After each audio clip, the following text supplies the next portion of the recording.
I have a electric bilge pump in this boat, and it's down in the bilge, of course, and it has a float switch on it.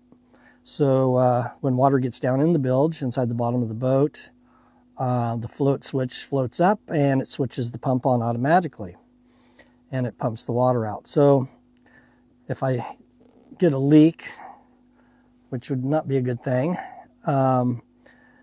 the water will start filling up the bilge, and the switch will switch the electric bilge pump on and pump out my boat and hopefully save the boat from sinking. And so this is the switch that controls the bilge pump, and it's a three-way switch. And this thing's been bugging me for a long time, since I put in my lithium battery bank. I put together my own lithium iron phosphate battery bank, and it's pretty big, and it's I think they were used cells, so the capacity's not quite 100%, but it's up really high. So it's a 12 volt battery system that I built, and it's got 900 amp hours of storage, which is around I think like 11,500 watt hours of storage. Theoretically, because they're used, I'm thinking probably around 10,000 watt hours of storage, which is still really good. And I've had the battery bank in here for a few years now, and it's been great. Eventually I got solar panels I'm going to put up. So the solar panels, and I have a couple of wind turbines that are going to charge the lithium battery bank. And but right now I just use shore power to charge it. But the problem with this switch is that it's a three-way switch. So this is on auto right now, and so what that means is that if water gets in the bilge, I'm not here, the float switch floats up, and the bilge pump kicks on, pumps the water out, which is what you want. So it's set on auto all the time. One of the problems is if I bump this switch, boom, and I've done this a few times, is that I accidentally shut the bilge pump off completely. Now, if I left the boat and I got a leak, and so occasionally I'll manually pump it out. Well, that's what this switch is. So it's auto here, then it's off in the middle, and when I push it here, it turns the bilge pump on. Now the bilge pump's running. I don't know if you can hear it. I barely can hear the pump. Barely. It's not hardly noticeable. If I was to bump that switch and it went into the manual position like it is now, and I left the boat, it would run down my lithium battery bank. And the problem with that is that with lithium batteries is that if you over discharge them, you damage them. I made it up with using 20 cells. And each cell is normally or nominally a 3.2 volts, and that's when it's charged up. It goes higher than that. You can get them up to like 4 volts, maybe even a little more than that, but around 4 when they're really, really fully charged. But normally the specification is 3.2 volts. Now, if your battery discharges by something drawing on it, and it goes too low, and each cell, or even just one of the cells goes down to below 2.5 volts, and then that cell will start to get damaged. If it goes down to 2 volts, it's definitely getting damaged. And if it goes below 2,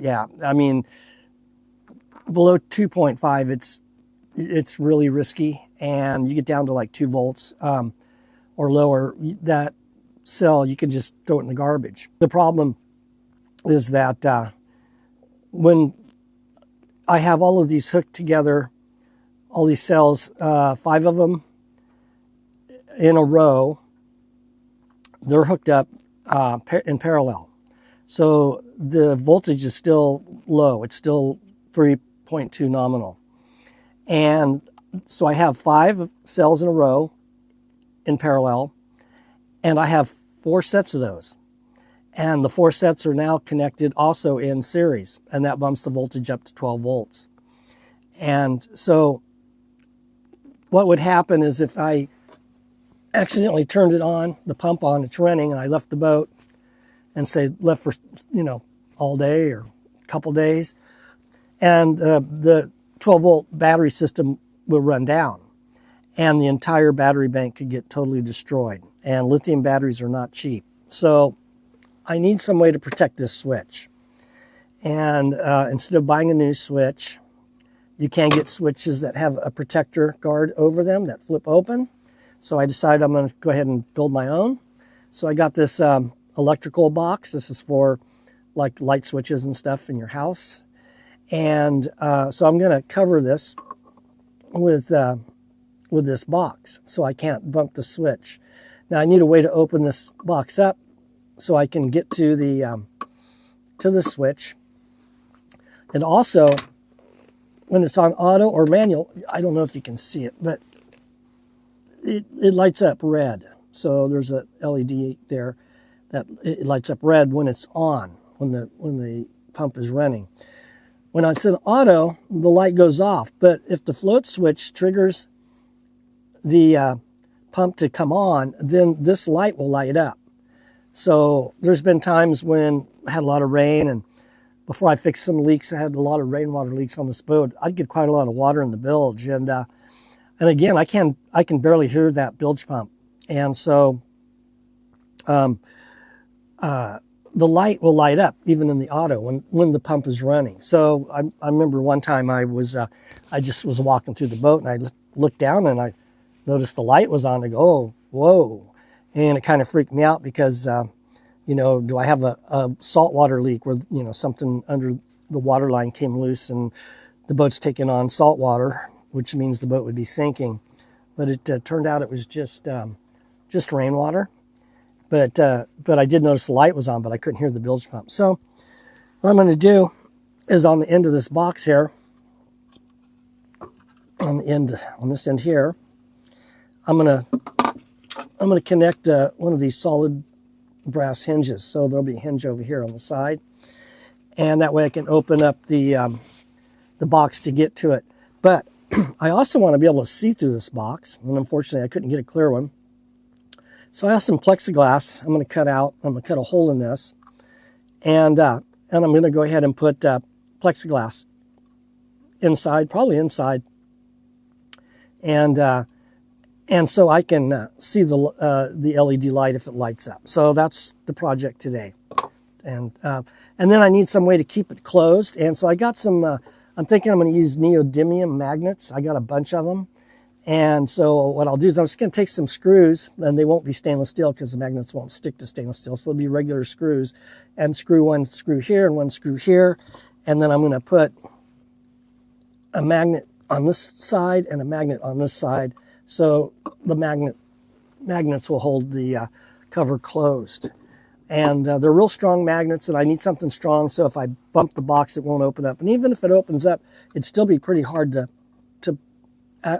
kick this switch all the way over to manual. So right now I'm just going to have to see if I can get this little box together and put it on here and make it work.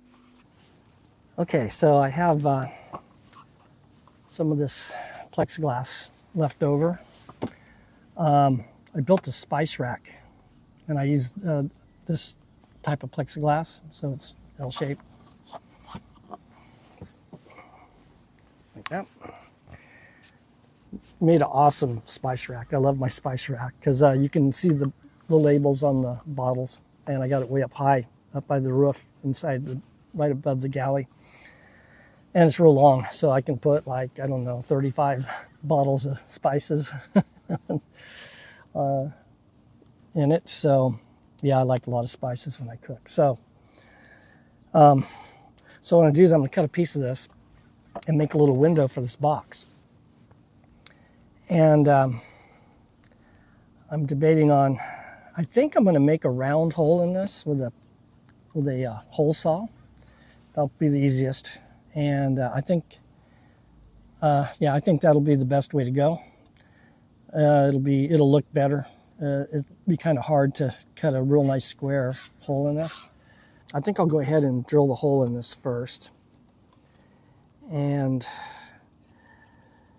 there's already kind of a hole here. It's got a little nubbin sticking out, and that's going to make it hard to drill, to get the drill centered in it. And I'm going to turn the vacuum on and grind this nubbin down.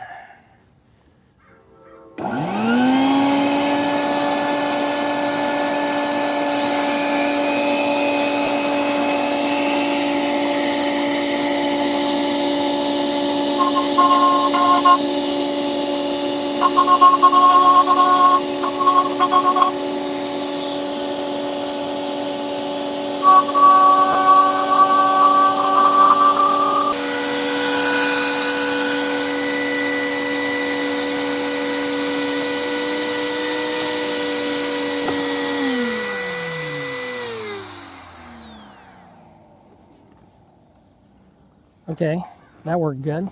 So I ground the little nubbin down, and now it's kind of a hole, so that'll give me a place to put the drill bit when I start cutting a hole in this thing. So I'm going to get out my hole saws and find out what size I'm going to use. See if it fits on the inside. Yeah, I can use this. So I'm going to make a hole this big because I want to be able to see that switch and if the LED's lit up. And so I'm going to use this size here. And so I just need to attach it onto here.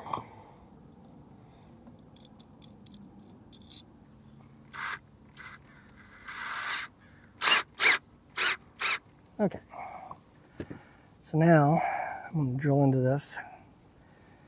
And just to be on the safe side, I'm going to set this on something so I don't drill a hole in my teak, in my tack here accidentally. I think I'll just use my Dremel case. If I drill a little bit of a hole in this, it'll be all right. I'm going to freak out over that.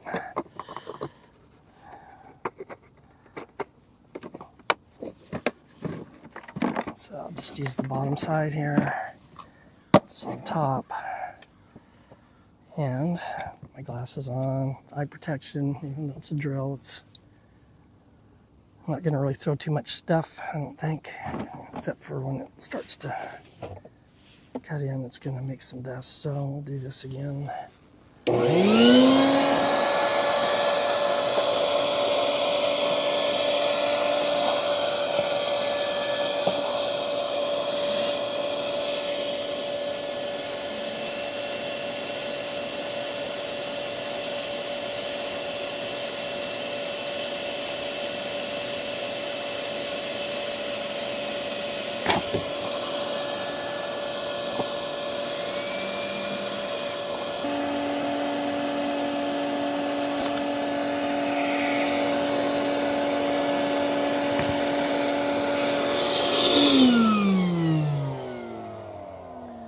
Okay, got it.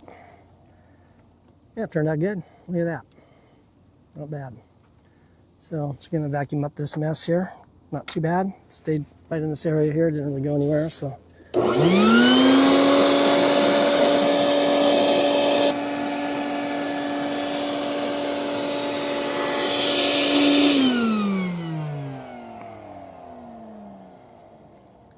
Okay, now I'm going to take the Dremel tool, cut this plexiglass. Okay, so now I'm going to have to measure and mark this plexiglass.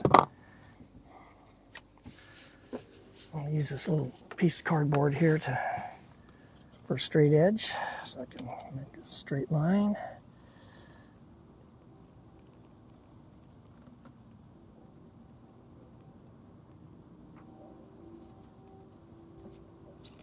Okay, there we go. So I'm just going to cut it on that line.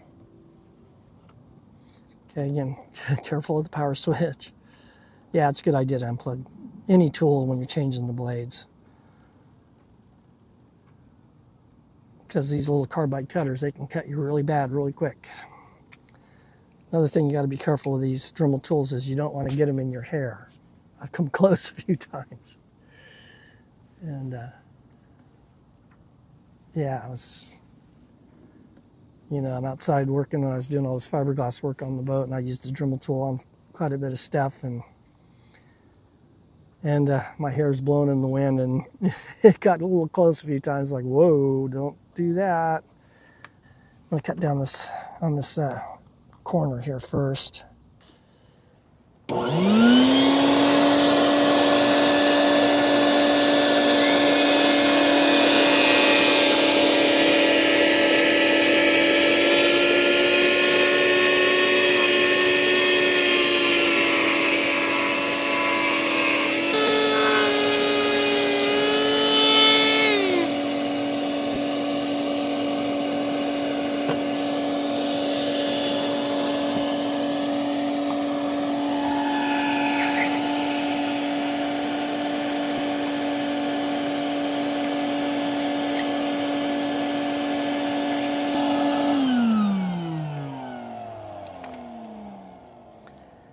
Okay, so now I'm just going to peel little melted parts of the plexiglass off.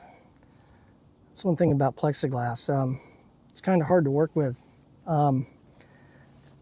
If you try to cut it with a jigsaw, and it depends on how thick it is too, but I've done a lot of work with this stuff, and it doesn't work good with power tools. If you use a jigsaw, what happens is the blade gets hot and it melts the plastic. So you actually cut through it. You're making a cutting along, Problem is, the blade gets so hot that the plexiglass melts, and it melts back together behind the saw blade. So when you get done cutting it, it's still one piece because it glued itself back together because the plexiglass actually melted where it was getting cut. Also, it's can be damn near impossible to drill. You have problems with it, it'll shatter and stuff. And so that's acrylic. And plexiglass is a company name, actually that's a trade name. So it's really called acrylic. And then there's two types of this clear plastic. There's acrylic and there's polycarbonate. And polycarbonate's real easy to work with. It doesn't melt when you cut it, and you can drill it real easy. It doesn't shatter or anything. And polycarbonate is also known as bulletproof glass. So that's what I replaced the glass windows in this boat, the big windows I have. I'm not real crazy about glass in a boat because glass window breaks, your boat gets knocked down, the window breaks. More than likely something inside the boat falls across the room, slams into the window, breaks the window's in the water, and now you got water gushing in the boat, your boat can sink. So I went ahead and just replaced all the big windows with bulletproof glass, polycarbonate, and I got smaller port lights that are glass, and they're small, but I don't worry about those so much. So anyway, that's it there. Now, this is not going to fit in here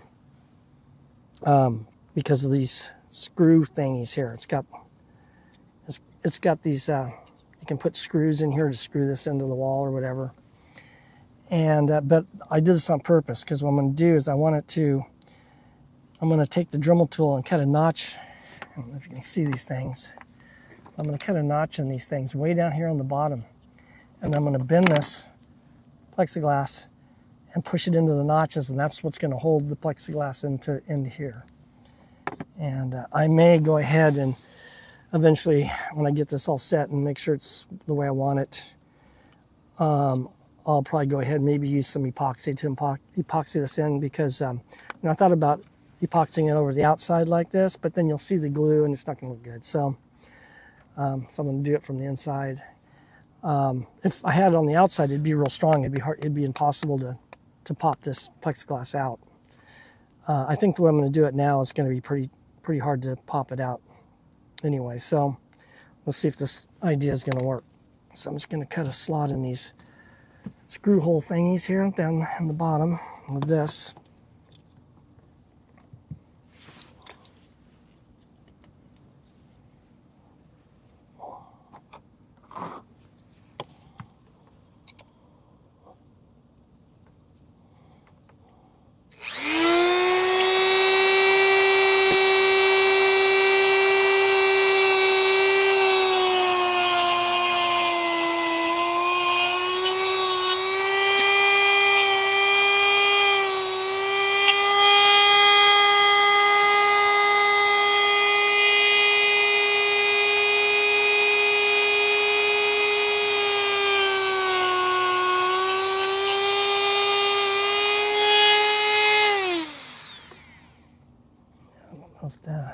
slot's going to be wide enough.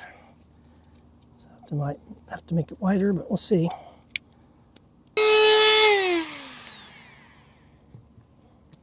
Okay, let's see if I can get this in there. Yeah, I really screwed up. I wish that I should have made a smaller hole here. Should have made a smaller hole here because you can see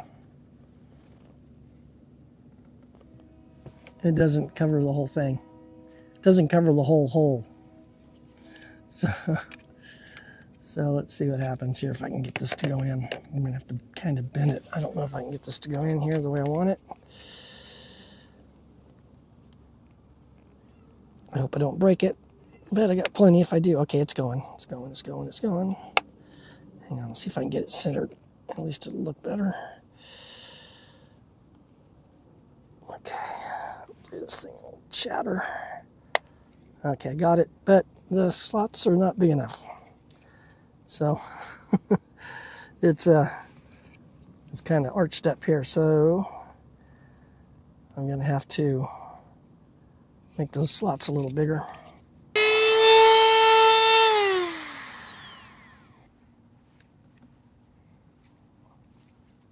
Looks like it's snowing. Cottonwood trees over there. This time of year, these little look like cotton comes floating off the trees, and it's the seeds from the trees, and it looks like snow. It's one thing I liked about a lot of the river trips that I went on. You know, down in the Sierras, you get down into the lower foothills. The whitewater's not that great. It's not real intense usually, but the rivers are so beautiful, and a lot of cottonwood trees, and cottonwood trees are my favorite trees. There's nothing like the shade of a cottonwood tree. You sit under an oak tree in the summer, it's like 105 degrees outside. And you sit under the oak tree and it's still hot. You sit under a cottonwood tree and it feels cool. So I think the leaves reflect the light more. And I love cottonwood trees. They grow to be really, really big, and they grow really fast. So they'll grow from a little seedling to probably, these ones are Italian cottonwood trees, so they're not like the native ones of California, but they're skinny and tall, and they're probably 100 feet tall, and it only takes about 20 years for them to grow that big. So, and the wood's real soft, so you don't want them around your house, because especially the native California kind, because they fall over. I've been on river trips, and all of a sudden I hear this, I'm sitting on the bank, you know, drinking a nice cold beer, and all of a sudden I hear crack, crack, crack. Boom! Whole tree falls over. Sometimes they'll fall all the way across the river and block the river. And, yeah, they fall over real easy. Somebody built a tree fort up in one of them, and the whole tree was leaning over the river, and then the tree fort was up on top. A friend of mine climbed up there, and his dog followed him. And we had a dilemma on how to get the dog down, because they were like 40 feet above the water, and probably not that high. Maybe we're like 20, 25 feet. And my friend, he didn't want to climb down either. And I said, "You're gonna have to jump in the water."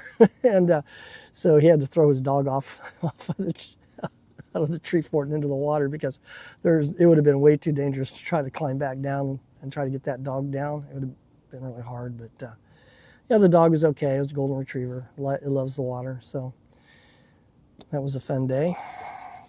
Okay, just gonna do a little more grinding here. So I just got to grind these tabs were. These tabs were inside the box a little bit, the way they have this set. I don't know what they're for. There's a reason for them. I think what they're for is you just pop them out, and then you can run wire in. I think that's what that's for. So you can run wire into them on the side. Matter of fact, I know that's exactly what they're for.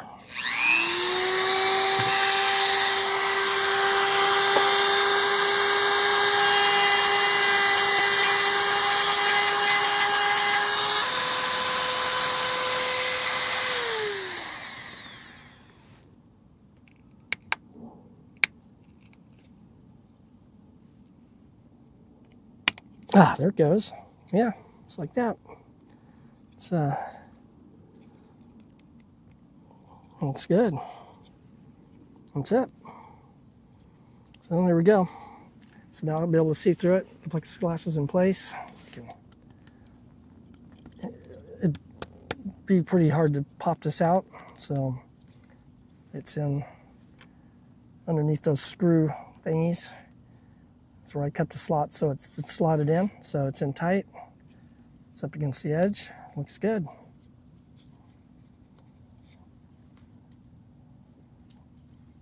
Okay, now I just got to vacuum up a little of this stuff here. I could even slide it over and center it so it looks good. Yeah, that'll work fine. And it'll give it a little airflow in case water gets inside here. It can dry out, so because it's not going to be watertight anyway. So I'm just going to vacuum this stuff up here. And that part's done. Okay, now, next thing I'm going to do is I'm going to I need to put my hinge on, and I need to put my magnets on. Okay, so these are solid brass. So the hinge is going to go on here, and the holes don't line up real well. Okay, so I'm going to have to make these holes just a wee bit bigger, but not so much bigger. I need to kind of bring them in closer to each other. So I'm just going to go ahead and use a drill bit. And my drill.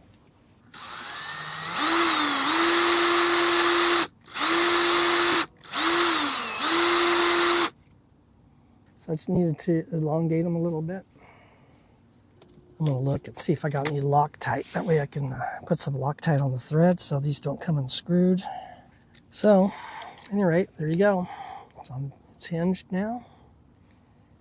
And so yeah, that should work. Just got to see if I got any Loctite here real quick.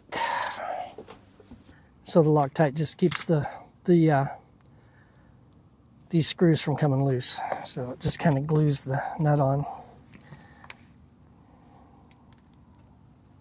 Okay, so that's it. It's on good and tight. And the screws aren't too long. Okay, so I got these neodymium magnets here that are extremely strong. They're so strong that they're almost impossible to get apart when they're stuck together. So I'm going to try 2 of these here and see what happens. So I'm going to do, here's the magnets. They're just little square magnets. I'm going to put one on one side. I think this is going to work out really easy. And now the other one's going to snap. They're going to pull together because they're really, really strong. Like that. And I may epoxy them on there, but I don't know if I need to. Yeah, it's like that. So there's one. I'm going to put 2 more on the other side. It's amazing how strong these things are. These little tiny magnets can actually hurt you. I've had my skin pinched in between them. If you get bigger of these magnets, these neodymium magnets, you know, you can get them all different sizes. They're so powerful that you stick to them together, they're like probably impossible to get apart. And the bigger ones, if you get your finger stuck between them, you'd be like getting run over by a steamroller. Your finger. I mean, it'll flatten it. It'll probably just totally pulverize the bone in your finger. So they can be really dangerous. They're incredibly strong. This is what they use in, like I have a couple wind turbines, and these are the type of magnets that they use to generate electricity in my wind turbines. And the wind turbine magnets aren't much bigger than these. They're real tiny. Okay, so now how this is going to work is this is going to screw over the switch into the wood. And I'm going to take 2 screws. They're like wood screws, but real small wood screws. But they can't be stainless steel because stainless steel does not stick to a magnet. So they have to be regular mild steel. And just 2 small, little tiny wood screws. They don't have to be very big. And then I'll drill them into the wood so these magnets will stick to the wood screws. So that's how it'll latch and stay latched closed. So that should work. Now I'm going to go ahead and screw this over the switch. So I'll do that next. But yeah, there you go. So there's the hinge. And it's got the magnets on. And I may epoxy those magnets eventually on there. We'll have to see how it works out. The main thing is that this doesn't get bumped open and that switch doesn't get accidentally turned on. So I may, just for extra safety, go ahead and epoxy these on so they're on good, so they can't get popped off. Okay, so next I'm going to go ahead and wood screw this hinge in and try to make sure I get it in the right place. Now, I may have to put some backing washers in here because this, unfortunately, the switch doesn't fit inside the box. It's almost the same size, the outside diameter, and it sticks out of the wood a little bit, like 1/8 of an inch. And so I don't know how this hinge is gonna work here. I may have to put some washers behind it or something. Okay, so let's see how this works out. Now the magnets should work good because they overhang a little bit. I'm hoping they'll work out all right. Let's see what we get. Let's see what happens here. If it's screwed up or not. Okay. That's going to go like that. I think that looks good. No, I think it's going to be fine. Once I get the screws in that the magnets will stick to, it's going to hold it in tight. Over time, it'll wear itself in to where it won't be flexing out like this. It should tighten up. Okay, one more screw and I should have this done. But see, it opens up like that. I can get to the switch now.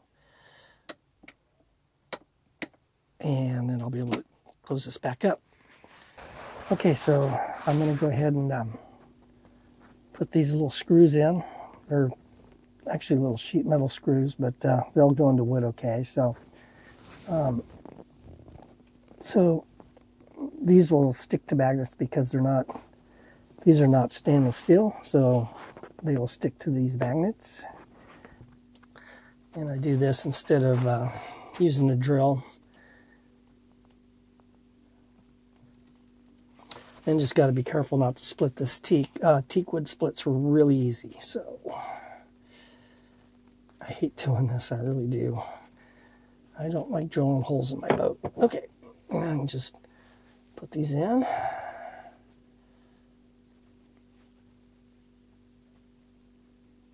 And screw them in.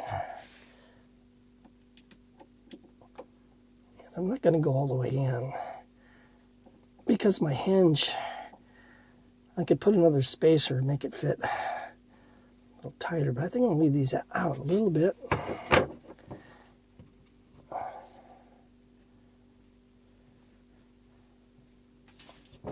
So what will happen is the magnets will stick to these, and that'll keep the little safety cover closed. So